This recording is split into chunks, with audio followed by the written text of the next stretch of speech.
নমস্কাৰ বন্ধুসকল, আজি এটা মই বিশেষ ভিডিঅ' লৈ আহিছোঁ। আমাৰ এজনী নম্বৰ যোনটো পে আউট একাউণ্ট ছেটআপ কৰোঁতে তেওঁৰ যোনটো পে আউট ছেটআপ কৰোঁতে তাত ইণ্ডিভিজুৱেল হ'ব লাগে, কিন্তু তেওঁৰ প্ৰাইভেট কৰ্পৰেশ্যন আছিলে আৰু তেওঁ মোক এই সমস্যাটো কৈছিলে। তাৰপিছতে মই তেওঁৰ আই ডি পাছৱৰ্ড লৈ পেলাই আজি তেওঁৰ যোনটো প্ৰফাইলত পে আউট একাউণ্ট যোনটো গলত হৈ আছিলে এইটো মই আজি ঠিক কৰি দিলোঁ।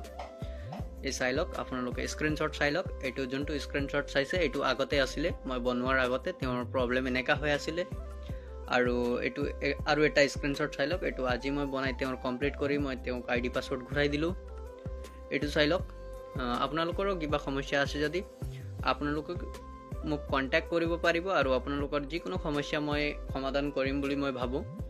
আৰু মোৰ যেনেকৈ মই ভিডিঅ' বনাই আছোঁ আপোনালোকে অলপো ভাল পাইছে যদি মোৰ ভিডিঅ'টো একবাৰ শ্বেয়াৰ কৰি দিব আৰু লগতে লাইক কমেণ্ট কৰি দিয়ক কেনেকুৱা কি লাগিছে মোৰ ভিডিঅ'। আৰু আপোনালোকৰ যিকোনো সমস্যা আছে যদি আপোনালোকে মোক মেছেঞ্জাৰত মেছেজ কৰক। যোনটো সমস্যা মই ফোনেদি সমাধান কৰিব পাৰোঁ যদি মই ফোনেদি সমাধান কৰোঁ, আৰু আই ডি পাছৱৰ্ড লাগে যদি মই আপোনালোকক ফোনতে ক'ম মোক আই ডি পাছৱৰ্ড লাগিব, তেতিয়াই প্ৰব্লেমটো ছল্ভ হ'ব। আপোনালোকে মোক আই ডি পাছৱৰ্ড দি দিব আৰু প্ৰব্লেম ছল্ভ কৰিবলৈও টাইম লাগিব, 2-3 দিন 4 দিন 5 দিন এসপ্তাহলৈকে টাইম লাগি যাব পাৰে। ঠিক আছে বন্ধু, আপোনালোকৰ যিকোনো সমস্যা হ'লে আপোনালোকে মোক কণ্টেক্ট কৰিব। Thank U.